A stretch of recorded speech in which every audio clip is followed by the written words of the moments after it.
أول وقبل كل شيء، الله يخليكم اللي ما مشاركش في القناة الاشتراك وديروا لنا جزء الإعجاب. بغينا هذا الفيديو يوصل لواحد مستوى، الله يجازيكم بخير. مؤخرا كان زكريا المومني قال اللي عنده شي دليل بأنه خدام مع الجنرالات وكيتقاضى أموال من الجزائر يقدموا.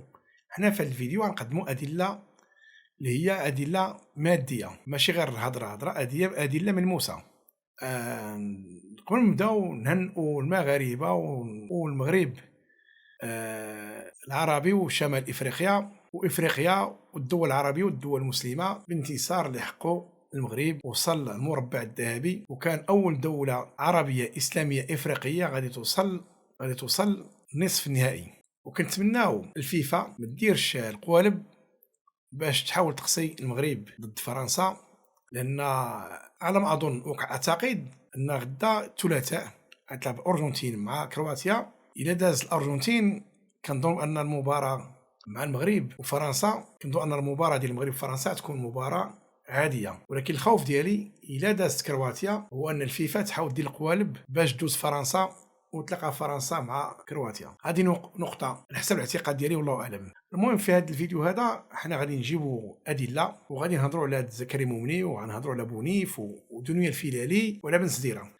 الاعلام الجزائري شتوه مكمم من الافواه، كاينه اوامر صارمه من عند شنقريحه وتبون والنظام العسكري وقصر المراديه بان ممنوع على الاعلاميين يهضروا على المنتخب المغربي، والتعليمات ما تعطاش غير الاعلاميين ديالهم، حتى اليوتيوبرز اللي كيتقاضوا من عندهم اموال، سواء كان كيتقاضوا الاموال او لا عندهم عليهم ملفات اخلاقيه كيهدون بها. كاين واحد رجل ديال المخابرات جزائري، الاسم المستعار ديالو هو عبد القادر، واللي كيقوم بالتجنيد ديال هاد الاشخاص هادو سواء بالاغراء او بالتهديد. اغراء بطبيعه الحال بالاموال وغير ذلك، والتهديد كيدير لهم اشرطه جنسيه عن طريق التخدير او عن طيب خاطره كما كان الحال. المهم هما الناس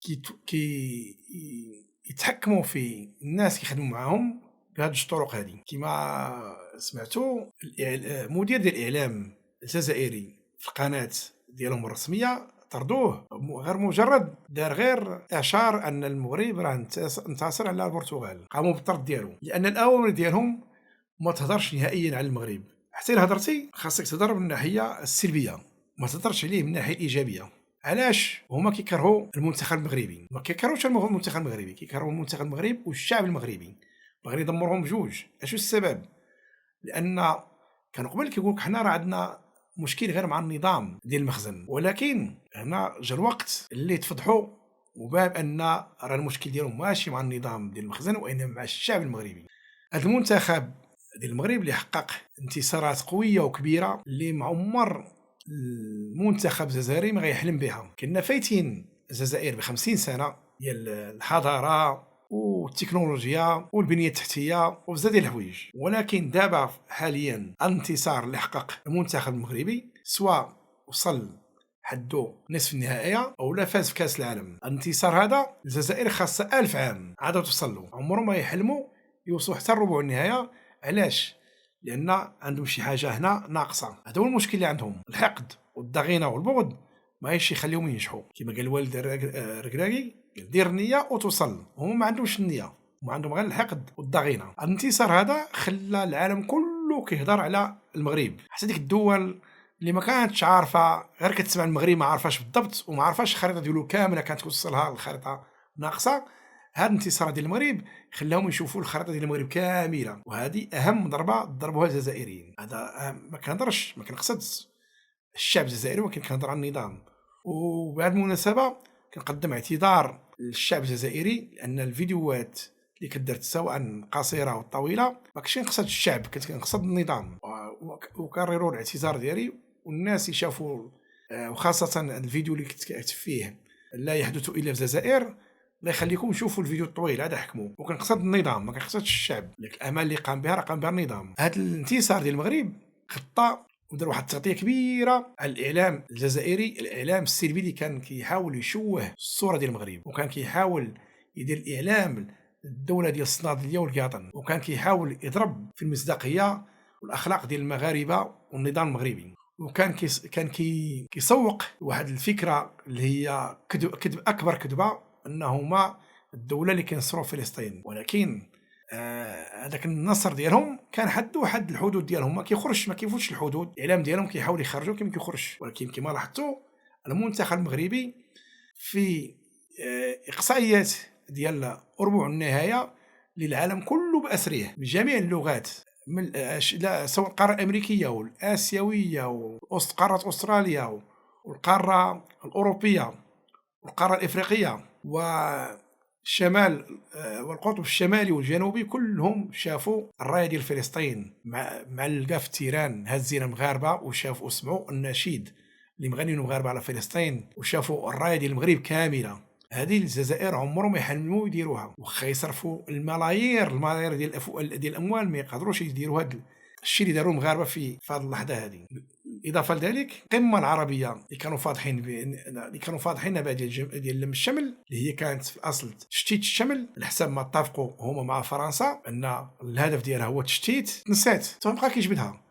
جاء الكاس العالم وغطى على القمه العربيه، وخاصه المغرب من يوصل ربع النهايه، وصل نصف النهايه، العالم كله كيغوت المغرب المغرب المغرب، الا النظام الجزائري عطي تعليمات باش ما تهضروش على المغرب، الا بغيتوا تهضروا عليه هضروا عليه من الناحيه السلبيه ماشي ايجابيه. هضر على كاس العالم ولكن دخل الامور السلبيه باش يحطموا المعنويات ديال اللعابه، ويحطموا المعنويات ديال الجمهور، ويحطموا المعنويات ديال المغاربه. ولكن المغاربه اقوياء باذن الله، ماشي الهضره ديالكم ولا الهضره ديال دوك المجندين ديالكم اللي غتاثر عليهم. كما قلت لكم النظام الجزائري عطى تعليمات الناس كيخدموا معهم باش ما يهضروش على المغرب نهائيا، الا يهضروا بطريقه سلبيه. وهذا اللي كنلاحظوه في الفيديوهات ديال بونيف، ان واحد عندهم عميل اللي خدام المصلحه ديال الجنرالات، لان عندهم عليه ادله بانه مثلي، وضغطوا عليه بهذه الطريقه هذه وخلاوه كيحارب المغرب وكيهضر غير تحت الحزام. ولكن رغم انه بغى يحارب المغرب وكيحرض الجزائري باش يتفرجوش في المنتخب، هو براسو شاف فيديو، شاف المنتخب، شاف المباراه ديال المنتخب، هو الابن ديالو. اذا ما ان الابن ديالك شاف المباراه،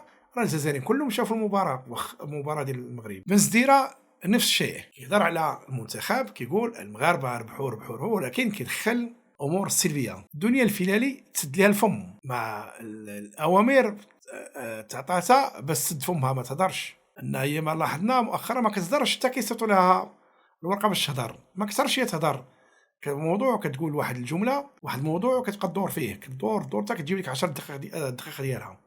من وين كتتعامل مع النظام الجزائري ولو كيعطوها مقدمه عرض خاتمه. دابا حاليا هما مصدومين، مشغولين غير كيفاش يفكوا حريرتهم مع الشعب ديالهم، كيفاش غادي يستقبلوا هذوك الجزائريين اللي غادي يجوا من قطر، وغادي يجوا واحد الانتفاضه.